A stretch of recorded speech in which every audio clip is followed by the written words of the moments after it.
Good evening, students.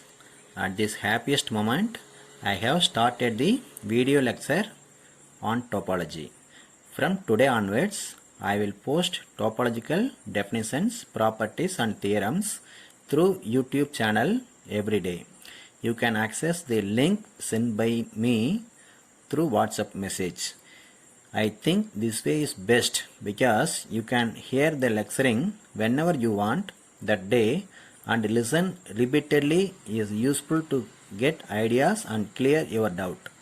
If you have any doubt or concept not cleared, can be posted in the comment box also, or discuss on online class. Today let us discuss about an important topic of compact space, that is compact subspace on the real line. So the statement is, let X be a simple ordered set that has least upper bound property. So we have to prove each closed interval in X is compact. So we know the definition for compact. Compact space is X. There is a open covering A of X that has a finite subcollection that also covers X. That is the definition for compact space. So we have that proof. So let us start with the step 1. Let A and B be any two elements of capital X formed as simple ordered A less than B. Let A be an open covering of the closed set AB. We have to prove there is an finite subcollection of A covering AB. Let X be any element in AB different from B. That means X is not equal to B. Then there is an immediate successor of capital X, that is Y. That means Y greater than X in AB such that X comma Y can be covered by at most two elements of A. That means here AB be a closed interval, X and Y here. Y is the immediate successor. X can be covered by A1 and Y by A2. So we here both A1 and A2 are two elements of A. Here Y is called the immediate successor of X, and X and Y covered by A1 and A2. Suppose if Y is not an immediate successor of X, then X is a single element in AB and it is of the form X comma C. X is closed and C is open. So it is enough to cover a single element A of A. Suppose there is in between X and C, we can find one element Y such that X comma Y can be covered by a single element A. That is, suppose AB closed interval, X comma C, C is open, X is closed.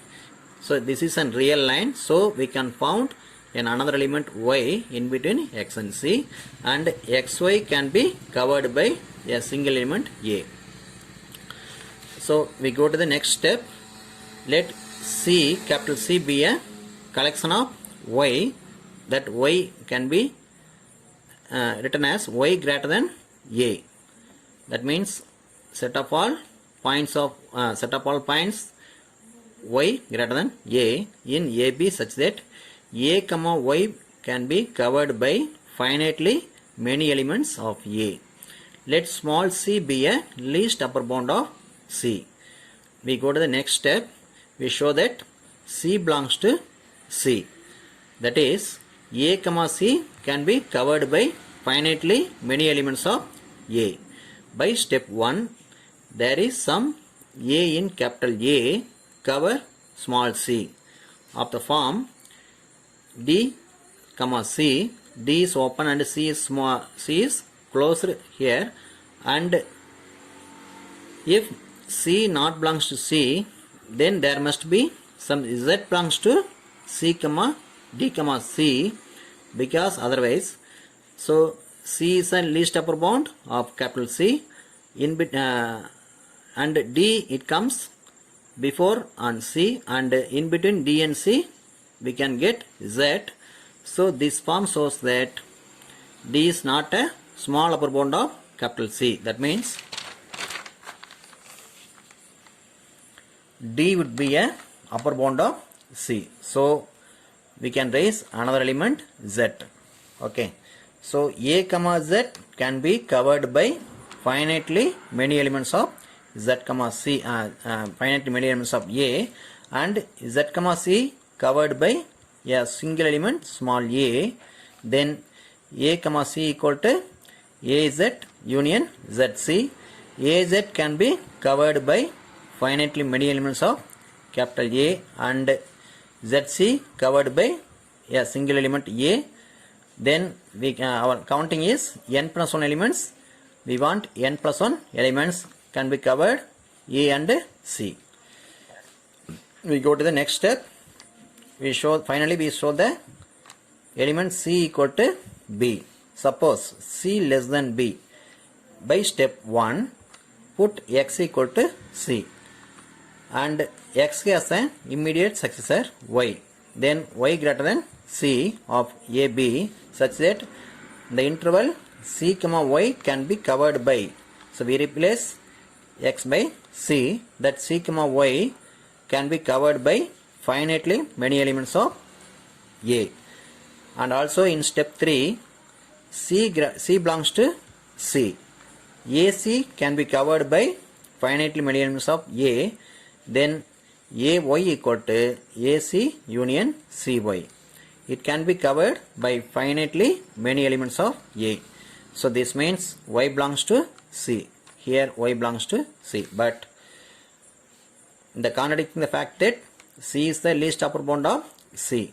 So C less than B is wrong, because Y not belongs to C. So our suggestion is C less than B is wrong. So C equal to B, and A comma B is covered by finitely many elements of script A. So A comma B is a compact space. So this type of theorem is otherwise stated as the closed interval in capital R is compact. Very simple statement is a closed interval in R is compact.